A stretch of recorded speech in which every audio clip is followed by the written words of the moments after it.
Ao longo da história sempre existiram artistas mal compreendidos.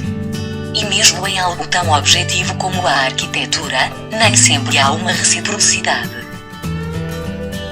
E um bom exemplo disso é Hans Schachen, arquiteto alemão do século XX, pouco conhecido mundialmente mas com obras que refletem e reúnem características comuns da arquitetura moderna. Nascido a 20 de setembro de 1893, até 25 de novembro de 1972, data da sua morte, Schachen sempre foi questionado enquanto arquiteto. Recordado como uma pessoa extremamente reflexiva, explicava sempre os seus desenhos de uma maneira de tal modo expressiva, que estes se tornavam difíceis de entender. Com ideias um pouco paralelas em relação à arquitetura, por vezes desenhava sem pensar nas contingências técnicas que um projeto implica. No entanto, na obra rigorosamente construída, este já seguia os princípios funcionalistas desenvolvendo o edifício do interior para o exterior. Sempre a par do relacionamento humano com o espaço, fundamental para o poder modelar, sempre de forma dinâmica, o que é visível nos seus projetos. Regularmente, Schachen é chamado de arquiteto naval pelo facto de muitas obras apresentarem estrutura semelhante à de um barco, fenómeno comum na arquitetura moderna dos anos 20. Alguns interpretam a aparente falta de preocupação pelo exterior dos seus edifícios como a causa de este nunca ter obtido um reconhecimento sólido. Posto em causa pelos seus alunos, quando confrontado acerca do quão satisfeito estaria com a famosa fachada da Filarmónica de Berlim, este respondia apenas: "Bem, você já fez alguma?" Apesar de mal compreendido no seu tempo, hoje em dia Schachen chega a ser uma referência importante para a arquitetura moderna e por vezes, orgânica. Inclusive para os que sonham um dia projetar um edifício.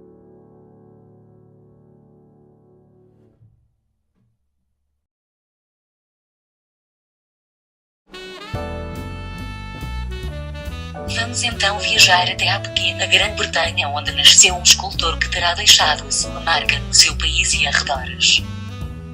Alguns de vocês poderão recordar esta peça que há 2 anos estava exposta no Centro Cultural de Belém. Richard Jacot. Este artista veio a revolucionar discretamente a escultura contemporânea britânica. A 15 de agosto de 1949 este artista nasce numa das cidades mais pequenas de Inglaterra, Bangor. Estudou na conceituada Escola de Artes, St. Martin's, em Chelsea. Apesar de pouco se saber sobre a sua infância e vida pessoal, a obra de Richard é relativamente acessível. Richard desenvolvia obviamente uma corrente abstrata, sendo as primeiras obras feitas à base de superfícies curvas e outras posteriores constituídas por superfícies retas. Nota-se claramente uma predominância de madeira e metal, devido à sua ductibilidade, sem a qual não seria possível obter formas tão subtis e dinâmicas mas ao mesmo tempo resistentes e duras. Se há forma de materializar a palavra movimento, Richard Jacot é o melhor exemplo. Transportando cada espectador para uma nova atmosfera, cada escultura de Richard apresenta o que muitos chamam de uma grande musicalidade. Curiosamente, muitos compositores como Yo-Yo Ma identificam o seu trabalho com o de Richard e consideram este uma fonte de inspiração. Considerando-se mais fabricante do que escultor, com poucos recursos Richard foi capaz ao longo da sua carreira de criar peças a uma escala impressionante dada a sua complexidade.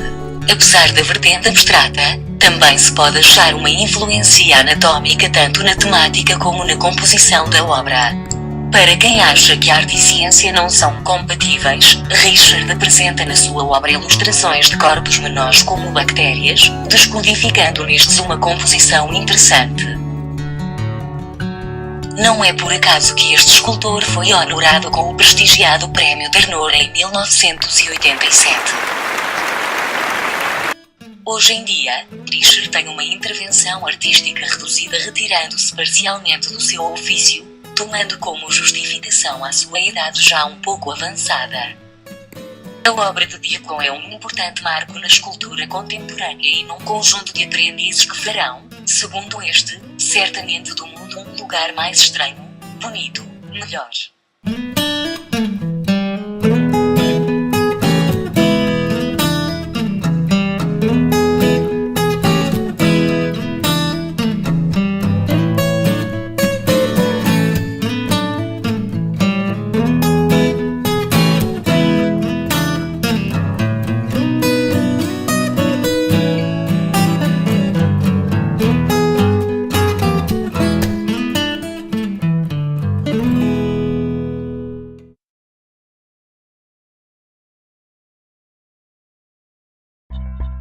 Luz, perspectiva e ação são alguns dos princípios que um diretor de arte responsável por ilustrar cada história num filme deve ter em mente. Algo que Emmanuel Lubezki faz questão de demonstrar de forma bela a todos os que apreciam a sétima arte.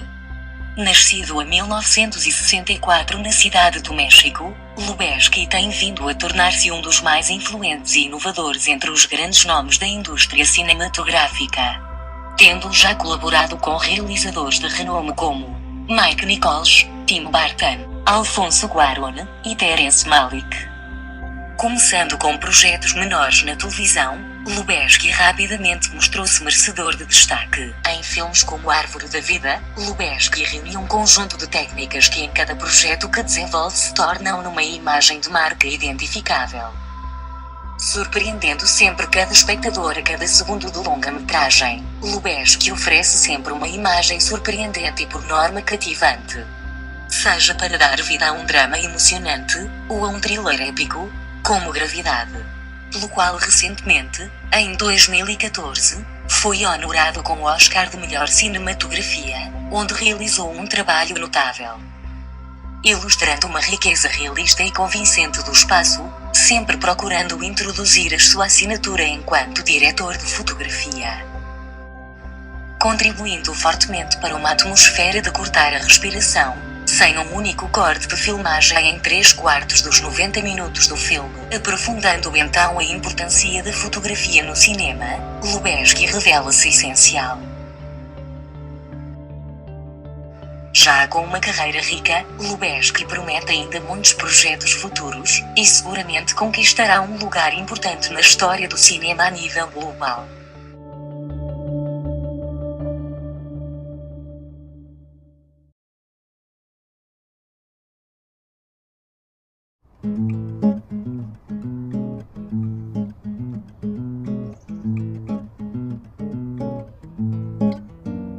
Tudo começou mais ou menos em 90 e poucos, em que um certo dia, depois das aulas, 3 amigos lá da escola me convidaram para ir para a casa de um deles. Ele tinha um estúdio em casa, porque o pai era músico.